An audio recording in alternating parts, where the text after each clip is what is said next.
So guys, part 4 na po to, season 13, WWTH. So guys, ang content ko po na to, halo-halo. POV, insights, motivation, life quotes. Sana po tapusin nyo. Thank you po sa lahat na magtatapos ng bagong content ko na to. To God be the glory po ulit. Always be steadfast in our faith to our Creator. So guys, medyo aware naman tayong lahat, di ba? Lahat naman tayo guys, alam natin lahat yung mga nangyayari sa paligid natin.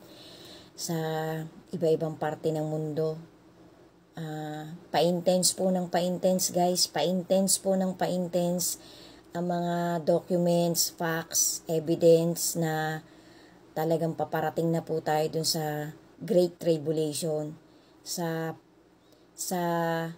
pinaka-climax ng sinabi ng ating Panginoon na pagkatapos ng tribulation na yun guys, agad-agad po babalik na ang Panginoon natin. Kasi pagka po nangyari yung tribulation, aagawin na po lahat ng chosen na tao. So kapag ka po naagaw na, di ongoing pa po yung Great Tribulation. Sandali lang po yun guys. Wala po talaga. Kahit po sinasabi ng mga ibang mga scholar, pati po nung, hindi ko po sure talaga kung nakasulat yan sa Holy Scripture na may 7 taon sila laging sinasabi sa mga dokumentary. Ako po kasi para sa akin, i-disregard natin yung 7 years. Para po sa akin na POV ko. Nasa sa inyo po yun, sa discretion nyo.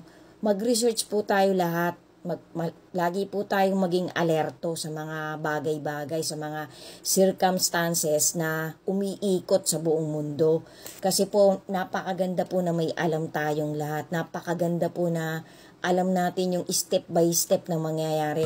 Napakarami ko na pong ginawang content tungkol dyan na what is coming on humanity, ano talaga yung Great Tribulation, yung mga nasa Holy Scripture po, Revelation, Old Testament, nasa kalagitnaan, na kay Mateo, kay Lucas, kay Isaiah, kay Daniel. Lahat po yan nagpapakita ng step by step ng mga duration ng mga pangyayari. So nasa sa atin po yan. Kaso nga po minsan po napakalalim po talaga guys ng mga nakasulat sa Holy Scripture. Kailangan po talaga natin ng guidance. Lagi po natin pagnilayan yan guys. So para po sa akin, ito pong content ko, gusto ko pong i-share sa inyo yung mga talagang pangyayari, vision, na ginawan din ng dokumentary ng mga taong nagmamalasakit na malaman to ng karamihan. Sundan nyo pa po guys, to God be the glory po. Thank you po for watching.